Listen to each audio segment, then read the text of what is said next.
Halo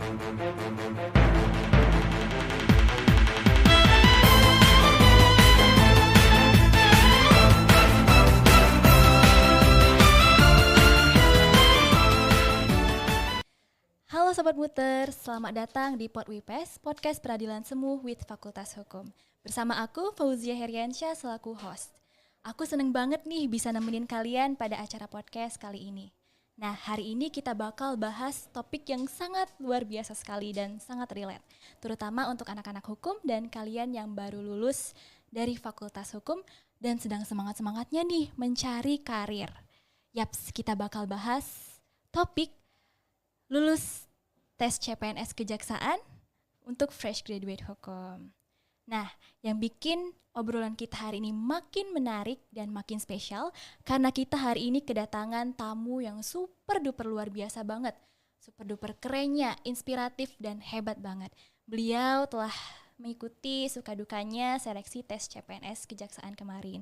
Dan beliau merupakan alumni Fakultas Hukum Universitas Bangka Belitung yang sangat kita cintai ini. Baiklah, langsung saja kita sapa narasumber kita dan tamu kita hari ini, yaitu adalah Kak Jania Aninta SH. Apa kabar Kak Jania Aninta? Alhamdulillah baik sekali Fauzia. Wah, seneng banget nih aku bisa ngobrol bareng sama Kak Jania Aninta ini. Terima kasih banyak ya Kak sudah menyempatkan hadir di acara podcast kali ini. Ya, aku juga senang banget bisa hadir di sini. Nah, teman-teman tahu nggak, Kak Jania ini merupakan CPNS di formasi ahli pertama. Beliau merupakan alumni Universitas Bangka Belitung angkatan 2020 dan lulus tahun 2024. Dan Kakak Jania ini lulus kejaksaan tahun 2024. Wah, sangat luar biasa sekali bukan? Nah Kak Jania, aku nih excited banget ya bisa ngobrol bareng Kak Jania hari ini. Kak Jania, sebelum kita masuk ke tips and trick lulus CPNS Kejaksaan, Kak Jania boleh ceritain dulu nggak sih latar belakang Kak Jania, mulai dari alasan Kak Jania masuk Fakultas Hukum. Apakah Kak Jania sudah dari dulu minat dengan hukum sehingga Kak Jania itu nyemplung nih terjun di dunia kejaksaan? Baik, terima kasih Fauzia. Oke, pertama-tama aku mau disclaimer dulu sebelumnya. Aku waktu itu SMA-nya bukan jurusan IPS. Jadi aku dulu jurusan IPA. Nah, ternyata 3 tahun belajar IPA itu gimana ya, cuman sedikit aja tuh nyangkut di otak aku, kayak aku kurang minat ke arah situ ternyata. Nah pas lulus SMA itu sempat bingung kan mau lanjut jurusan apa sih sebenarnya yang gak terlalu ke IPA tapi gak terlalu ke IPS juga gitu, karena kan aku gak tahu basic IPS gimana. Nah ternyata aku disaranin juga sama keluarga dan teman-teman katanya ambil fakultas hukum aja gitu. Jadi sebenarnya bukan minat dari awal banget fakultas hukum, tapi memang waktu itu kondisinya kebingungan dan akhirnya milih fakultas hukum. Nah setelah kuliah kurang lebih 3,5 tahun, itu kan kita melalui proses yang panjang ya, dan kebetulan waktu itu aku gabung di KPS juga. Sebenarnya KPS ini yang ngebuka peluang aku banget pertama kali untuk pengen jadi jaksa, karena waktu itu KPS sempat ngadain kayak semacam talk show atau pelatihan gitu dari pihak kejaksaan, dan di situ aku ketemu sama pihak-pihak kejaksaan, kemudian belajar gimana sih caranya bikin surat dakwaan, dan pada saat itu aku ngerasa oh kayaknya aku cocok deh di bidang ini gitu lah, karena aku orangnya bukan yang terlalu aktif bicara. Kalau kita aktif bicara kan bisa jadi lawyer atau pengacara ya, tapi kalau di jaksa ini kita tetap bisa bicara, cuman kan lebih lebih seimbang sama teorinya juga gitu. Jadi aku ngerasa wah kayaknya oke nih kejaksaan. Nah makanya aku sebenarnya modal nekat aja sih, abis lulus itu langsung daftar CPNS, karena nggak kepikiran juga awalnya mau daftar formasi apa, karena kita tahu kejaksaan itu lumayan instansi yang lumayan bergengsi gitu ya kalau di kalangan CPNS, dan masuknya itu lumayan susah. Jadi waktu itu benar-benar modal nekat, dan alhamdulillahnya ternyata Allah ngasih tahu ke aku rezekinya di sini gitu. Ternyata inspiratif sekali ya latar belakang Kak Jania. Oh iya Kak, kita sama nih Kak. Aku juga dulu bukan dari IPS tapi dari IPA. Yeah. Dan aku itu nggak terlalu suka banget nih pelajaran IPA. Jadi aku masuknya ke hukum. Oh iya Kak, kita lanjut ya Kak. Iya. Nah Kak, apa sih motivasi terbesar Kakak memiliki kejaksaan sebagai tujuan karir Kakak dibandingkan dengan formasi yang hukum yang lain nih kayak pengadilan, kemudian Kemenhumkam atau advokat setelah lulus dari fakultas hukum tercinta kita? Oke, terkait motivasi ya, sebenarnya ini latar belakang keluarga aku juga. Aku aslinya bukan orang sini, bukan orang Bangka asli gitu. Sebenarnya aku pendatang dan kebetulan kedua orang tua aku udah meninggal dunia dua-duanya. Jadi aku berpikirnya aku mau cari instansi yang memang aku mau mengabdi sepenuhnya aja untuk negara gitu. Jadi aku nggak perlu takut harus ditempatin di daerah Bangka karena aku mikirnya toh aku juga nggak punya siapa-siapa lagi di sini gitu. Jadi ketika kemarin ditanya kamu siap nggak nih, kejaksaan kan pusat ya, beda dengan Kemenhumham atau pengadilan yang masih ada kemungkinan kita ditempatin di sini gitu. Terus aku menjawab ya aku siap, insya Allah aku siap ditempatin dimanapun sekalipun harus jauh banget dari Bangka, karena aku mikirnya ya udah di sisa hidup aku ini di sisa ilmu yang aku punya, yang udah aku gali selama aku menuntut ilmu, aku mikirnya ya udah aku mau mengabdi aja sepenuhnya untuk negara gitu, dan aku milih kejaksaan sih yang paling tepat. Inspiratif sekali ya Kak cerita Kakak ini. Oh iya Kak, dari Kakak ini telah mempersiapkan yang sangat luar biasa ya Kak. Jadi kapan sih Kakak mulai mempersiapkan diri untuk ikut tes CPNS Kejaksaan ini dan bagaimana alur seleksinya Kak? Kalau boleh tahu nih. Oke, waktu itu aku lulusnya di Juli tahun 2024. Nah Juli itu kemudian sebulan kemudiannya Agustus itu udah buka pendaftaran. Jadi sebenarnya kalau dibilang persiapannya mateng nggak sih? Nggak juga gitu. Benar-benar itu semuanya tiba-tiba aja dan dadakan banget. Teman aku nginfoin, CPNS buka loh tahun ini, ayo ikut nggak katanya. Kita modal-modal nekat aja, coba-coba berhadiah gitu lah, kan nggak ada yang tahu rezeki orang kan ya. Jadi aku coba daftar langsung waktu itu habis lulus, dan alhamdulillahnya kan udah pegang ijazah S1. Jadi langsung bisa lamar di formasi jaksa yang pakai ijazah S1 gitu kan. Kemudian untuk alur pendaftarannya itu kalau dari kejaksaan sendiri hampir sama dengan CPNS lain. Awalnya itu ada tes administrasi di mana kita lengkapin berkas-berkas, kemudian kita juga mempersiapkan kesehatan kita dan untuk mengikuti tes seleksi lainnya begitu. Nah di rentan bulan Agustus sampai September itu buka pendaftarannya. Nah di situ aku lumayan hektik banget kan karena baru lulus dan harus nyiapin berkas segitu banyaknya dan harus ngejar TOEFL juga. Sampai waktu itu aku kan TOEFL-nya nggak lolos-lolos tuh. Itu sampai 2-3 kali ikut TOEFL baru lolosnya. Nah di situ lumayan hektik, tapi aku tetap usaha dan ditemenin sama teman-teman aku juga yang lainnya yang kebetulan daftar di formasi yang sama gitu. Weh, ternyata prosesnya panjang banget ya Kak. Iya lumayan. Pasti bikin Kakak deg-degan waktu tes nanti kan. Nah Kak, menurut Kakak tahapan seleksi apa sih yang paling menantang dan bikin Kakak deg-degan banget nih? Oke. Yang paling menantang itu waktu seleksi SKB non-CAT-nya. Jadi kalau setelah kita lulus seleksi kompetensi dasar di awal itu kita lanjut ke SKB. SKB itu seleksi kompetensi bidang. Nah, di sini tuh ada 2 macam, Dek. Ada yang SKB-nya CAT, sistem mengisi soal di komputer, ada juga yang SKB non-CAT. Nah, SKB non-CAT ini waktu itu Kakak berangkat ke Palembang selama seminggu. Nah, di situ menurut aku yang paling menantang karena kita ketemu langsung nih sama pimpinan kejaksaannya, kita ditanya langsung, diwawancara langsung, kemudian kita dites kesehatan fisiknya mulai dari atas kepala sampai ujung kaki. Nah di situ aku benar-benar ngerasa, wah bisa nggak ya, takutnya ada hal yang di badan aku yang ternyata aku nggak tahu gitu kan, karena selama ini nggak pernah check up sama sekali kan gitu. Kemudian selain itu tahap yang menantangnya yang di terakhir sih, yang SKB CAT itu, karena materi yang harus dipelajarin itu banyak banget dan kita kan otomatis kalau udah lulus itu sering lupa tuh materi yang dari semester 1 sampai akhir, sedangkan di situ bener-bener keluar semua ternyata. Bener-bener materi dari pertama kali kuliah sampai lulus itu keluar, dan aku kan basicnya dulu pidana, peminatannya pidana, dan ternyata di situ banyaknya kok justru soal-soal yang ngejurus ke perdata, ke hukum internasional gitu. Jadi di situ sih menantangnya gitu. Wih, menantang banget ya Kak. Iya. Apalagi yang waktu tes itu kan badan Kak, pasti deg-degan banget kan Kak. Wow, luar biasa sekali. Nah menurut Kakak nih, tips penting apa sih untuk fresh graduate hukum yang mau ikut tes CPNS Kejaksaan biar nggak salah arah nih Kak? Bisa kasih tipsnya? Ya boleh. Tips yang pertama itu keberanian. keberanian dan niat sih.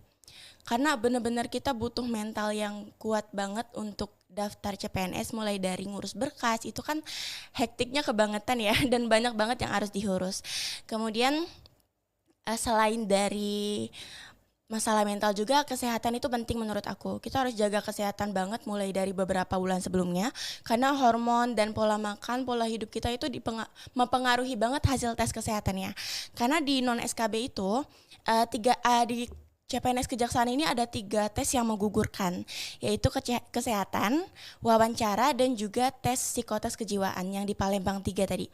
Nah, jadi percuma kalau misalkan kita belajar udah ekstra nih, nilai kita sudah tinggi, tapi ternyata kita nggak lolos, kita gugur di tes yang ketiga tadi. Nah, itu sama aja bohong, kita bakal nggak lolos juga di akhirnya. Jadi menurut aku, selain kita persiapin materi atau pembelajaran, itu yang paling penting kesehatan sih nomor 1 gitu.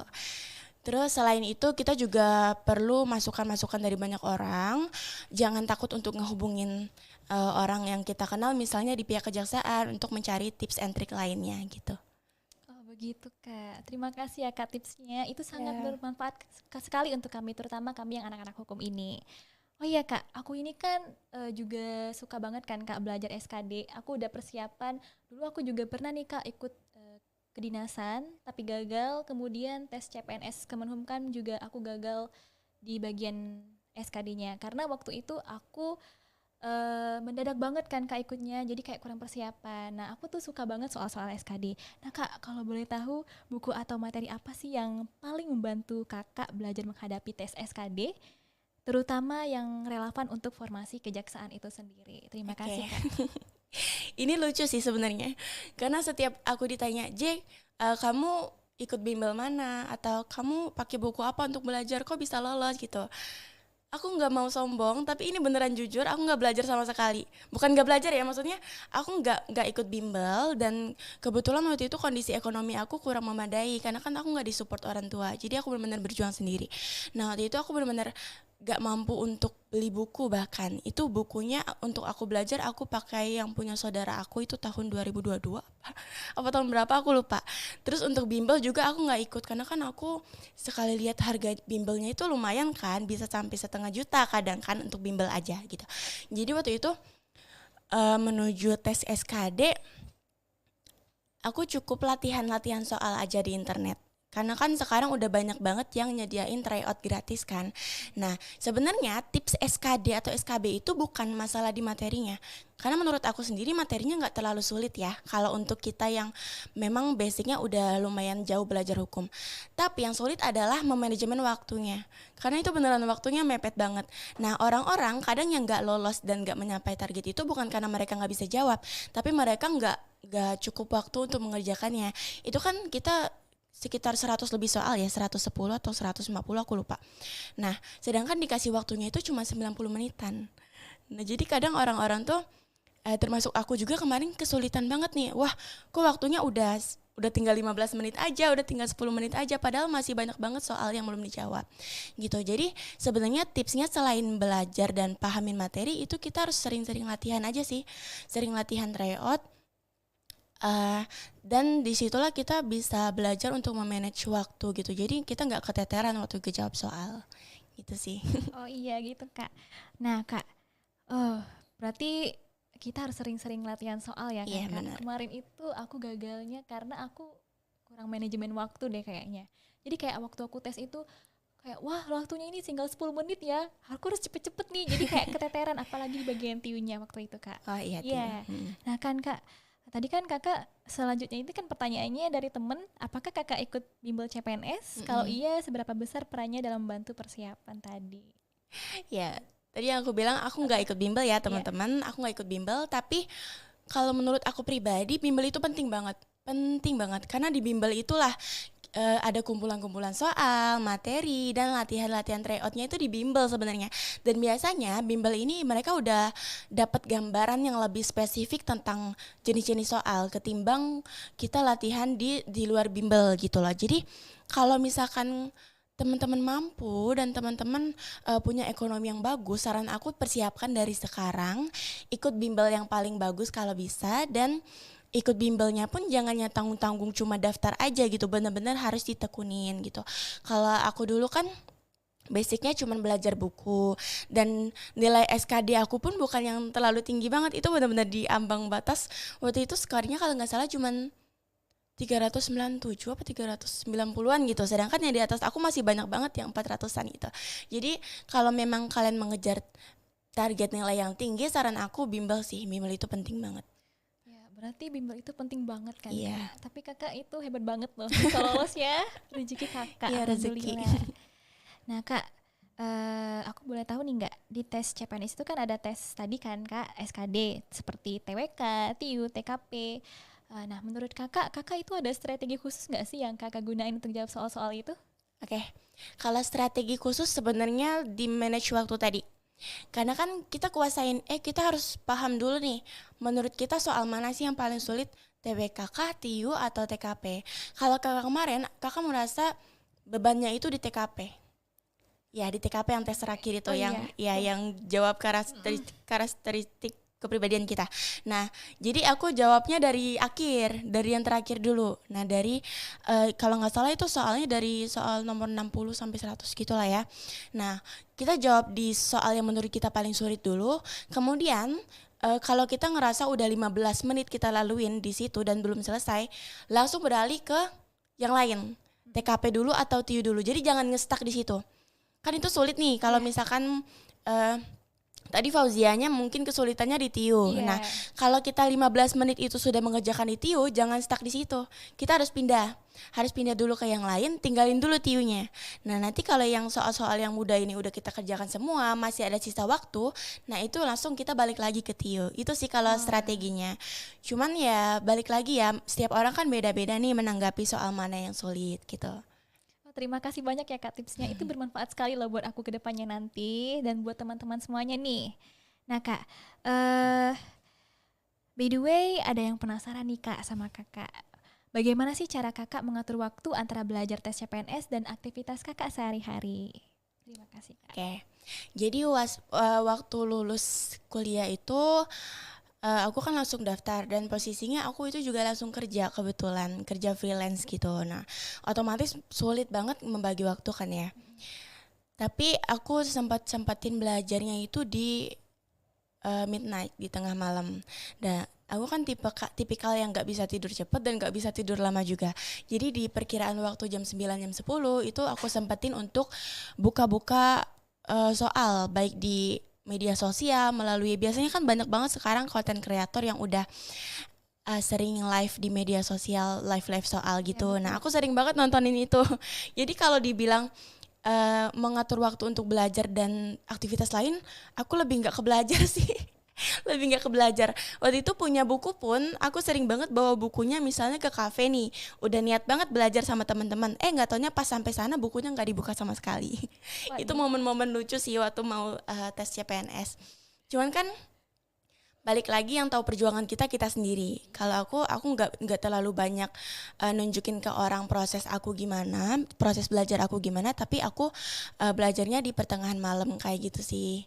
Jadi kalau untuk manajemen waktu, tips dari aku ya pandai-pandai aja ya untuk mengatur waktu kita masing-masing, karena kan kesibukan kita beda-beda. Kalau aku kemarin nggak yang terlalu sibuk banget karena kerjanya juga freelance, dan di samping itu nggak ada pekerjaan tetap gitu sih. Berarti prinsip kakak ini jangan tunjukkan prosesnya, tapi tunjukin hasilnya ya kak. Iya. Keren banget kak. Oh iya kak, dari pengalaman kakak nih ya, skill atau kompetensi apa sih yang harus dimiliki fresh graduate hukum agar bisa bersaing di CPNS Kejaksaan itu sendiri?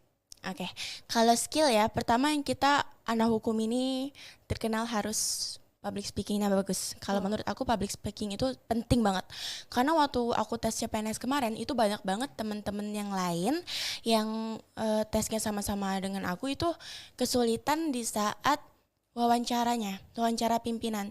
Itu mereka menjawabnya juga masih takut-takut, masih ragu-ragu. Sedangkan kan itu nggak menunjukkan banget gitu loh jiwa-jiwanya mahasiswa hukum. Makanya kalau semasa kuliah itu penting banget untuk kita mengasah skill kita. Kayak Fauzia sekarang lah gitu kan. Ikut kegiatan, organisasi itu penting banget untuk mengasah skill kita terutama di bidang public speaking. Selain itu kalau di bidang lainnya kita fokus ke skill masing-masing aja sih, kayak bakat yang dipendam itu apa. Karena selain CPNS kejaksaan, CPNS lainnya juga itu mempertimbangkan minat dan bakat kita biasanya. Mereka melihat kepribadian kita itu melalui bakat.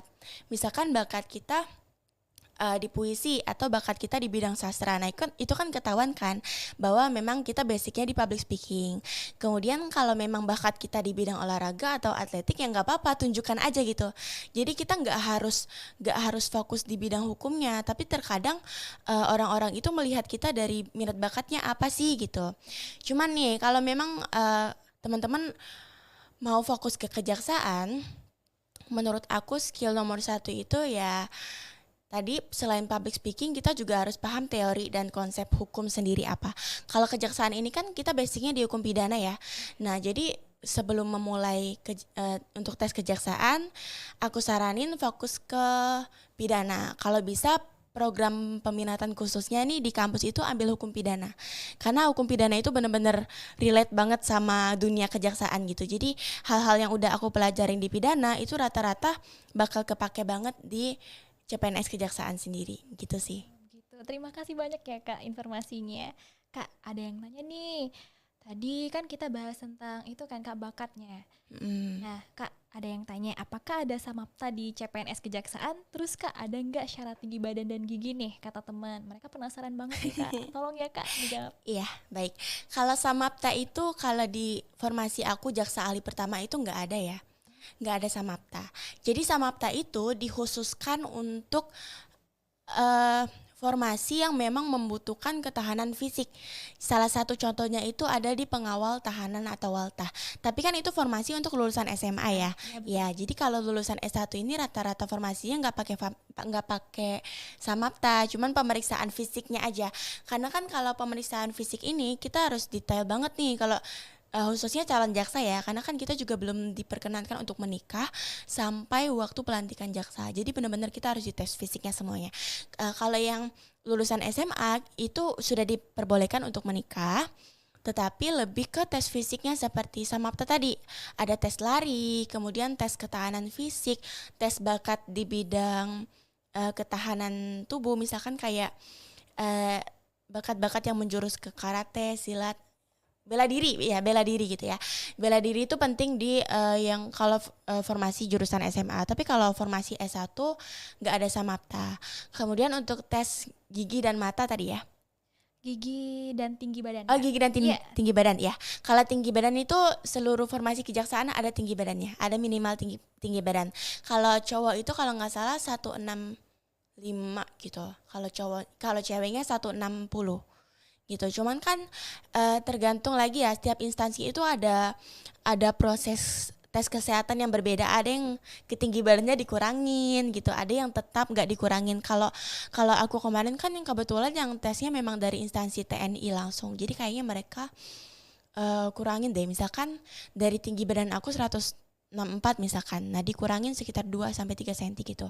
Aku juga kurang tahu kenapa teknisnya begitu, tapi kalau misalkan kita lihat tes-tes yang lain seperti TNI, polisi memang rata-rata kan dikurangi seperti itu kan. Tapi misalkan tinggi badan kita pas-pasan 160 itu nggak apa-apa, nggak usah khawatir. Soalnya aku lihat yang lolos juga nggak terlalu tinggi-tinggi banget gitu loh. Yang penting kita masih di batas wajar, masih di batas amannya 160 cm. Kemudian kalau untuk gigi itu tesnya nggak seketat itu, tapi merawat gigi itu penting karena kan tim panitia itu bukan menilai gigi kita bagus apa enggak, tapi gigi kita itu sehat nggak sih gitu. Jadi percuma kalau tampaknya bagus kemudian kita ada yang berlubang nih atau ada yang nggak sehat di gusinya, itu yang jadi problemnya gitu. Kemudian takutnya itu kan impactnya ke depannya mengganggu aktivitas kerja kita atau aktivitas seleksi selanjutnya itu sih. Jadi sebenarnya lebih ketimbang daripada gigi itu lebih penting mata menurut aku. Ya, mata itu harus dijaga banget karena kalau kita minusnya udah tinggi itu mempengaruhi banget di di tes kesehatan kita. Takutnya kita tidak sesuai dengan spesifikasi mereka gitu loh.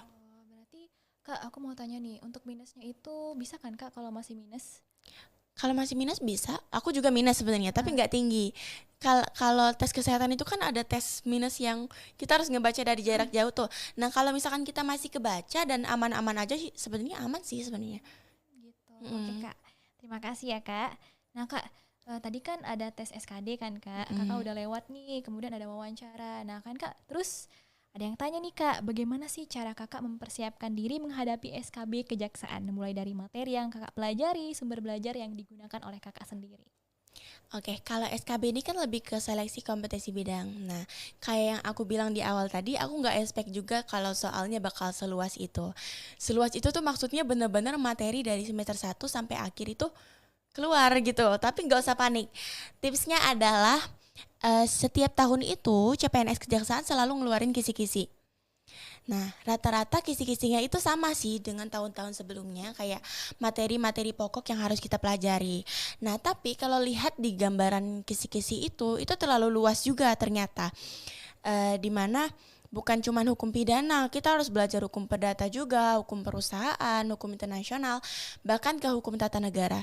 Jadi solusi dari aku sendiri, kita jangan fokus ke hukum pidana aja. Dan terus pelajari juga asas-asas dan prinsip-prinsip hukum yang kita nggak pernah ketemu sebelumnya. Jadi kemarin itu salahnya aku pas belajar SKB itu aku terlalu fokus dengan prinsip dan asas-asas hukum atau ilmu hukum yang udah aku pelajarin aja gitu. Sedangkan aku nggak lihat nih asas-asas lain yang belum aku temuin. Ternyata bener dong keluarnya pas SKB itu, lah kok ini asasnya asing banget gitu, kok prinsip hukumnya asing banget, gak pernah aku baca gitu. Jadi menurut aku lebih perluas aja sih, perluas bacaannya, tingkatin literasinya, kemudian perluas keilmuan kita, jangan belajar di situ-situ aja, dan jangan anggap remeh lah SKB ini, karena rata-rata orang lain pun kesulitannya di SKB karena kan ini kompetensi bidang ya. Terus kalau misalkan kita daftar kejaksaan, terus teman-teman berpikir kita belajarnya harus tentang jaksa, itu salah.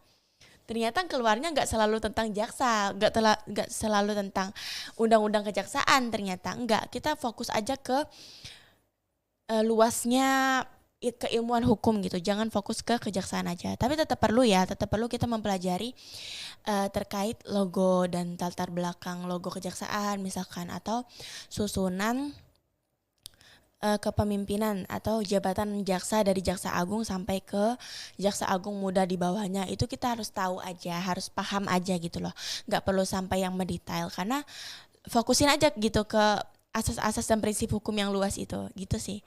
Oke, aku nih kurang suka ya Kak belajar asas, berarti aku harus belajar asas ya Kak. Iya harus Aku juga banget. minat nih ke kejaksaan kayaknya nih.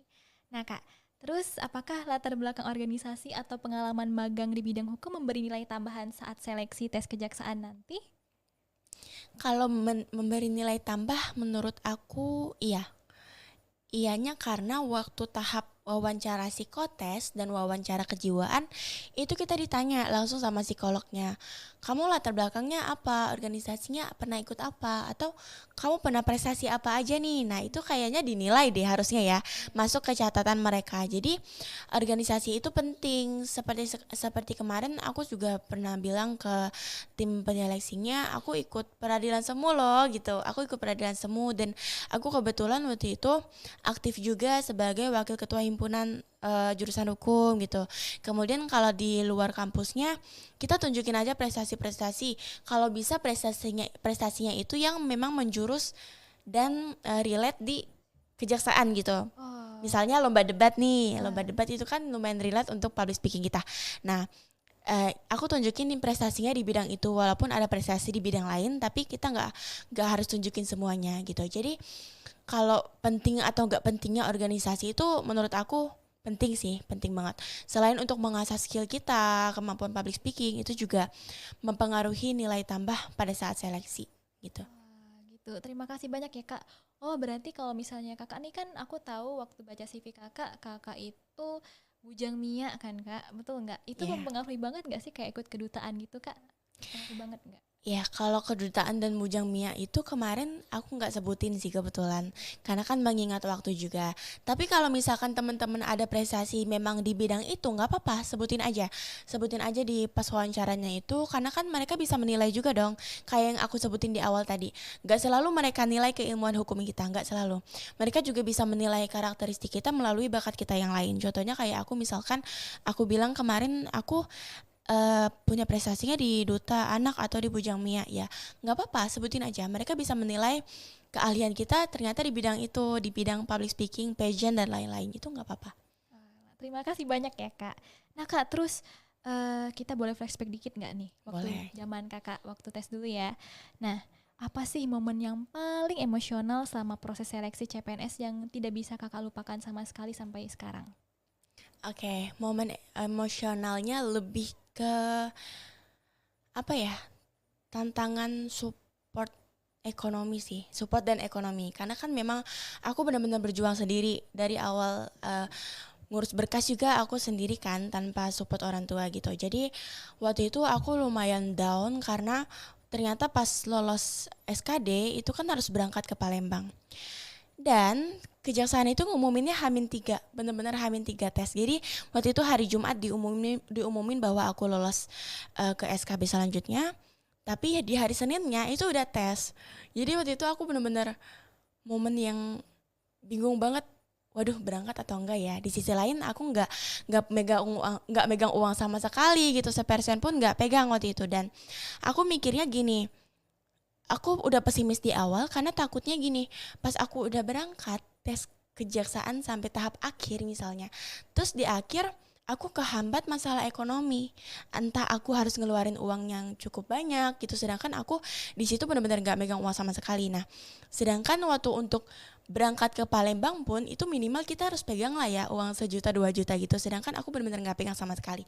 Nah, rezekinya alhamdulillah banget waktu itu Allah ngasih rezeki aku lewat orang-orang baik banget yang aku kenal, dan mereka bantu di detik itu juga.